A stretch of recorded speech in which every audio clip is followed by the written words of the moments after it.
Bienvenue dans l'Africa News, votre émission de débat et d'analyse en cette semaine consacrée aux perspectives présidentielles du Sénégal. Le dossier du jour s'intéressera aux partis politiques du pays et à leurs ambitions. Et au sommaire également de cette émission, tentative d'atteinte à la sûreté de l'État en Guinée équatoriale et renforcement de la sécurité en Centrafrique, puisque le Conseil de sécurité de l'ONU a validé le déploiement supplémentaire de casques bleus dans le pays. En troisième partie, nous verrons que l'Éthiopie avance dans sa validation des OMD, les objectifs du millénaire pour le développement. Et puis nous verrons également que la CEMAC connaît une période trouble qui met à mal son économie. Et puis ils sont avec nous tout au long de cette émission pour en parler. Notre invité coordinateur de S2B, Monsieur Mbaye. Monsieur Mbaye, bienvenue. Et notre éditorialiste Alfred Chango. Alfred, merci d'être avec nous ce soir. Merci Amira, téléspectatrice. Et tout de suite, c'est l'info du jour.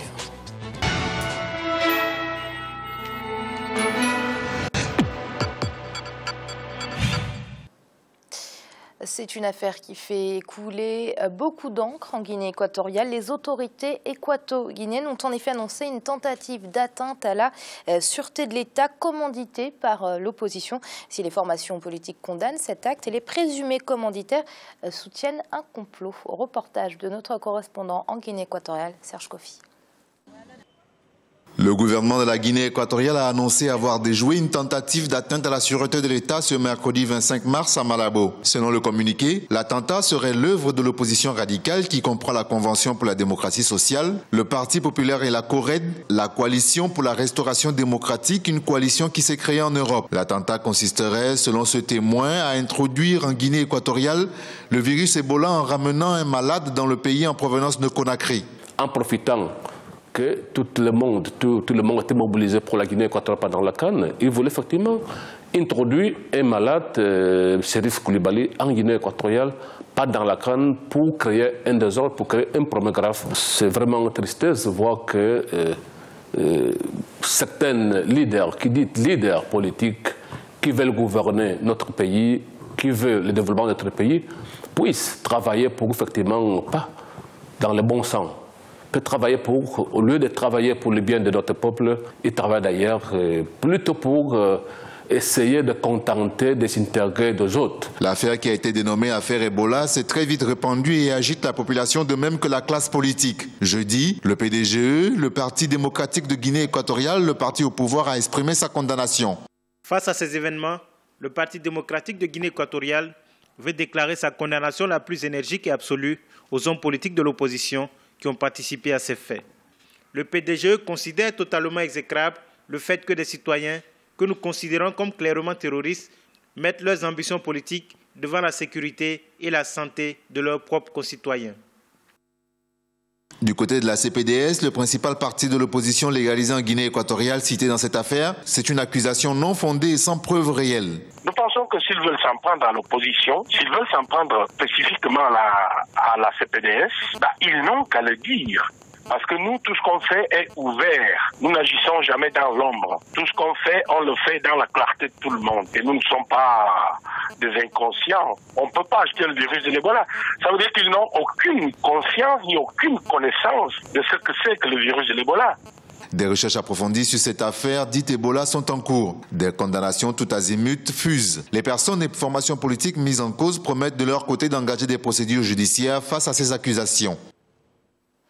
Alors Alfred, on connaît les coups d'État, on connaît les putschs militaires, mais là il s'agit d'avoir tenté d'introduire dans le pays un malade d'Ebola. C'est une stratégie plutôt étonnante. Mais absolument étonnante, hein, Amira.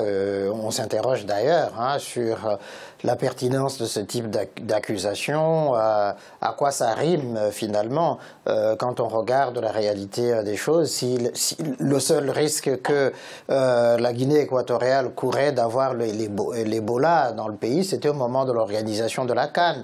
Or, toutes les mesures avaient été prises par les autorités équato-guinéennes et puis les autorités de la CAF pour qu'effectivement un tel événement ne survienne pas en Guinée équatoriale.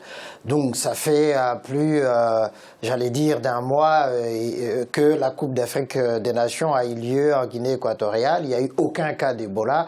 Alors, une opposition politique qui agirait de cette manière-là, je ne vois pas quel est l'intérêt objectif d'une telle stratégie. Mais ce qu'on croit percevoir dans la tentative de diabolisation de l'opposition par la majorité au pouvoir, c'est que les échéances électorales présidentielles se profilent à l'horizon de 2016. Alors, on commence comme ça des tentatives d'intimidation de l'opposition. C'est plus qu'autre chose, parce que s'il n'y a aucun fondement vrai, justement, sur cette question-là, même si les enquêtes sont en cours. Mais je ne sais pas quelle est la stratégie d'ailleurs du Parti démocratique de Guinée équatoriale en lançant ces types d'accusations contre son opposition.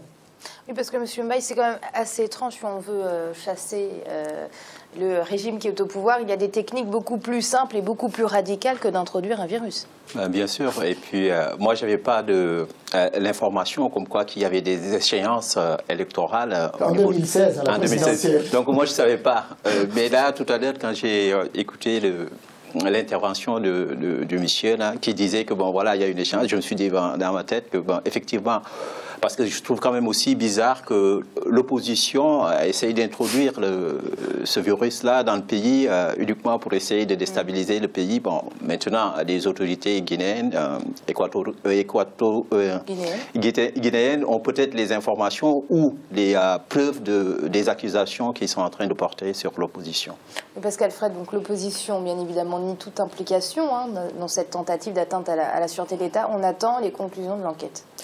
Ça va faire pchit, en réalité, ça c'est en vérité, je ne vois même pas comment l'opposition va tenter, par quels moyens, comment transporter la personne, etc. Et puis encore faut-il savoir que la personne est malade et puis que pourrait accepter de venir. Non, ça sent son montage raté, mais parce qu'effectivement, déstabiliser le pays avec Ebola, mais bon, je vois pas à quoi ça rime. Si on veut vraiment déstabiliser le régime, comme vous l'avez rappelé, il y a d'autres moyens radicaux que d'autres utilisent ailleurs. Donc ça sent quand même un peu de la politique aérienne. Le Conseil de sécurité de l'ONU a décidé ce 26 mars d'augmenter le nombre de casques bleus opérant en République centrafricaine. Selon le secrétaire général des Nations Unies, Ban Ki-moon, la situation sécuritaire en Centrafrique demeure toujours instable. Aminata Diak. Des renforts pour la mission multidimensionnelle intégrée des Nations Unies pour la stabilisation en République centrafricaine MINUSCA. Le Conseil de sécurité de l'ONU a adopté le jeudi 26 mars une résolution dans laquelle il décide d'autoriser le déploiement de 750 soldats, 280 policiers et 20 agents pénitentiaires supplémentaires. Une décision motivée par la demande du secrétaire général de l'ONU, Ban Ki-moon, qui estime que la situation sécuritaire en Centrafrique reste fragile.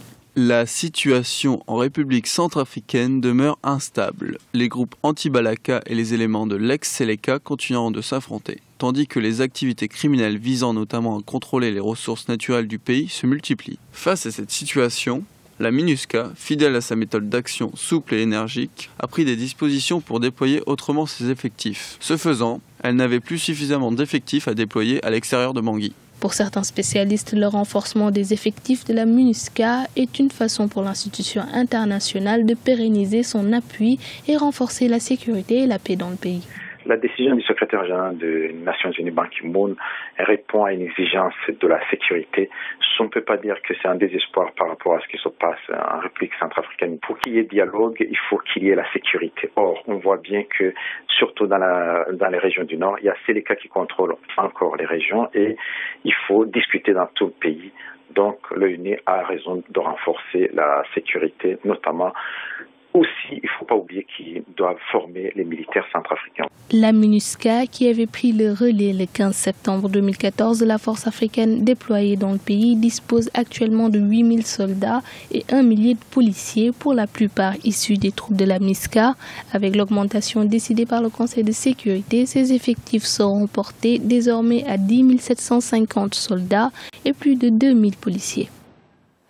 Alfred, un déploiement supplémentaire nécessaire au vu de la situation en Centrafrique ? Oui, c'est tout à fait nécessaire, hein, Amira. La situation est en train de se stabiliser. On sort vraiment de ce qui était de la volatilité de cette situation il y a quelque temps, à quand même à plus ou moins une stabilisation au niveau de Bangui, où il y a moins justement d'agressions. Et il faut que ce déploiement concentrique des forces de la mission de stabilisation des Nations Unies puisse se déployer alors dans l'arrière-pays pour permettre effectivement le retour de la paix et le retour de la réconciliation, surtout le retour à la vie normale. Alors, ça prend du temps, c'est normal. Il faut que les consciences s'apaisent et pour que justement le vivre ensemble se remette en place rapidement. Et puis, je pense qu'il y a un élément que Gratien souligne dans le reportage, enfin dans son intervention, c'est la nécessité de former effectivement, de renforcer les capacités à la fois de la police, de la gendarmerie centrafricaine, de l'armée centrafricaine, à pouvoir assurer justement la reprise, la continuité effectivement après le départ de la MINUSCA. Donc, ça va dans le bon sens. Alors, Monsieur Mbaye, 750 soldats supplémentaires, on l'a vu, ce qui va porter le déploiement à 10 750 soldats et plus de 2000 policiers de la MINUSCA qui seront donc en place en Centrafrique. Est-ce un chiffre nécessaire pour assurer la paix et la sécurité dans le pays?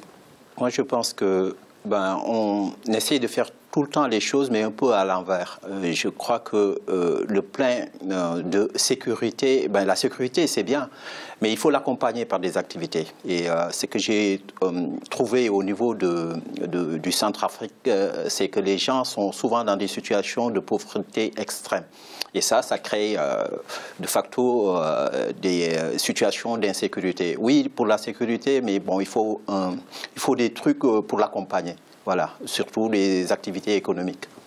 Et vous, selon vous, Alfred, ces 10 000 hommes en tout, 10 750 hommes qui seront présents en Centrafrique, seront-ils suffisants pour désarmer les milices? Parce qu'aujourd'hui, assurer la sécurité, c'est désarmer les ex-Séléka et les anti-Balaka. Alors, oui, Amira, la MINUSCA procède à la fois par souplesse, comme ça a été dit, et aussi par des actions énergiques par rapport justement à la fois aux anti-Balaka et puis aux Séléka.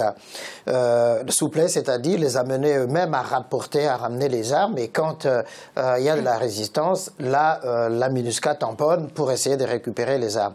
Mais je pense qu'il faut utiliser les deux, la persuasion et puis la dissuasion, pour arriver justement à faire que les uns et les autres rentrent dans cet esprit républicain qu'on essaie de réinsuffler aux Centrafricains. Je pense que ils ont tous intérêt, que ce soit les anti-Balaka ou les ex-Séléka et tous les Centrafricains, à retrouver l'esprit de Barthélemy Boganda, qui était vraiment ce père de l'indépendance de ce pays, qui avait une idée de l'unité de la Centrafrique, mais pas seulement, mais de toute la région d'Afrique centrale, qui voulait justement se vivre ensemble dans la paix, dans le respect des uns et des autres, et puis dans le partage équitable des ressources et du sous-sol, des richesses.